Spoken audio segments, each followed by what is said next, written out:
2015, a story about legal action being taken against the French designer Isabel Marant went viral on Mexican media and social networks.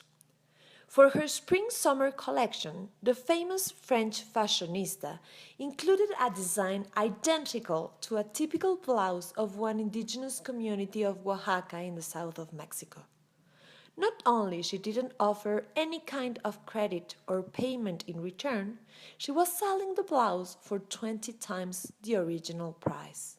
Comments and articles of indignation argued that the rich foreign firm was robbing a part of the heritage and identity from Mexico. However, the media fuss was spilled into the social networks for a few days and then disappeared. No attention was given to other topics worth highlighting, such as how some Mexican companies like Pineda Cobalin engage in the same predatory practices. Several times, people or institutions borrowing indigenous designs doesn't realize that they are not just copying beautiful shapes and colors, but a multiplicity and diversity of traditional meanings comprised in the aesthetic forms. For instance, they can indicate the community's hierarchies. In recent years, brands such as Zara and Urban Outfitters have faced lawsuits and been forced to apologize for similar appropriations.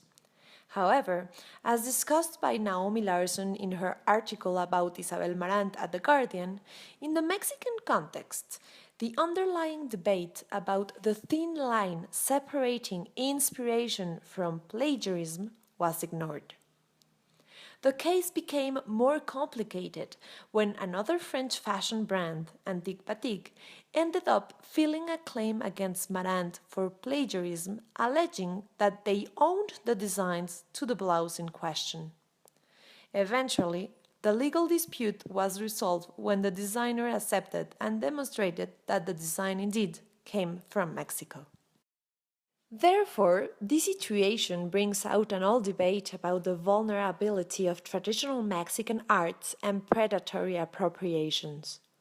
How can the knowledge and practices of artisans and communities be protected? What can be done to avoid these situations not only with the indigenous textiles but with all their creations? Handcrafts include everything from ceramics, textiles, woodwork, papier-mâché, jewelry, to glass, and even music and food from all across the country.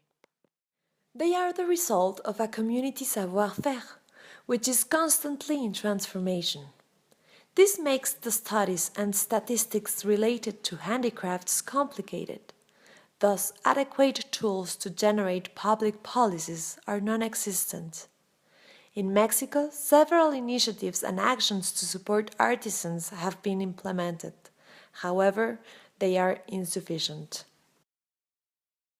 In the second half of the 20th century, the surge in popularity of handcrafts was related to the global capitalism's search for new markets and aesthetics.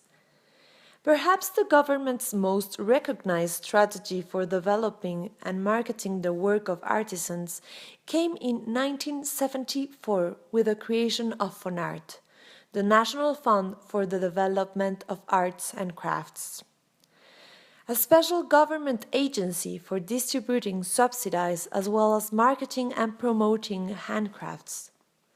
Although FONART played a role in creating a contemporary market, this state-sponsored project has created new artisans' dependencies. Today, the institution has serious difficulties in offering a clear panorama of the artisanal situation in terms of geographical and statistical location, as well as financial possibilities. Additionally, since the 1980s, philanthropic foundations were created to intervene in the production, circulation, and marketing of crafts. Two cases are worth mentioning. First, the Mexican bank Banamex program for sponsoring leading exponents of folk art.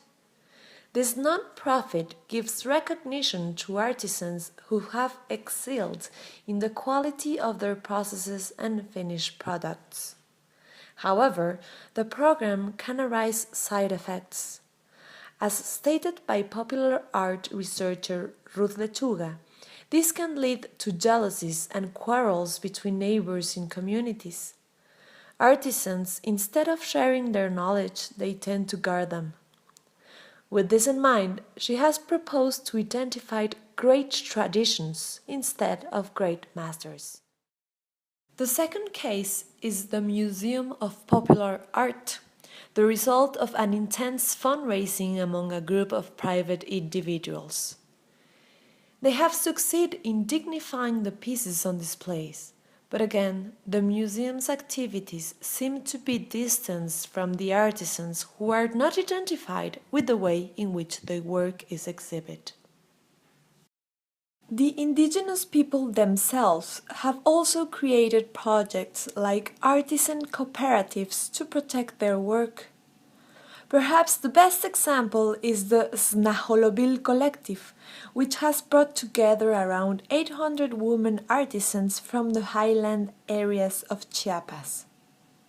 It has been successful in combining processes managed by the artisans themselves with international guidance that raised awareness of the importance of processes and controlling standards of quality. Nevertheless, such organizations are still a rarity and face many financial challenges. Another scheme to protect artisanal products from unfair competition is called designations of origin, or denominación de origen in Spanish, which implies legal and commercial regulations. This has been implemented especially on some gastronomic products such as tequila, mezcal, and chile habanero. Yet in the case of crafts, only ceramics from Talavera and Olinalá are shielded by it.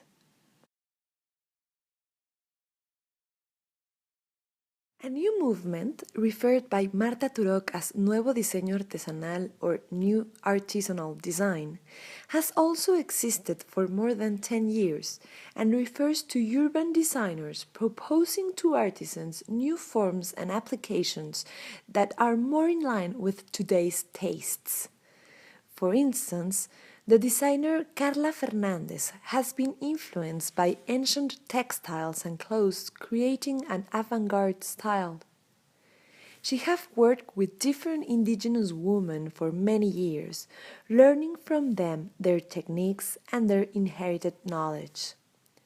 Nevertheless, in this new format, new markets are opened up and the designers become the intermediate between the artisan and the client. What the artisans earn with their skillful hands depends on the designer's ethical standards. The challenge of this new system is to ensure that artisans do not become simply a source of qualified labor operating on a piecework basis. In conclusion, the Isabel Marant case seems to be an example of a flexible market loaded with contradictory cultural meanings. If artisanal work cannot be protected, many other similar cases will emerge. Good intentions and actions can generate imbalances and more perverse side effects than the problems they were trying to solve in the first place. Much research remains to be done to provide a clearer view of the complex artisanal situation in each Mexican indigenous community.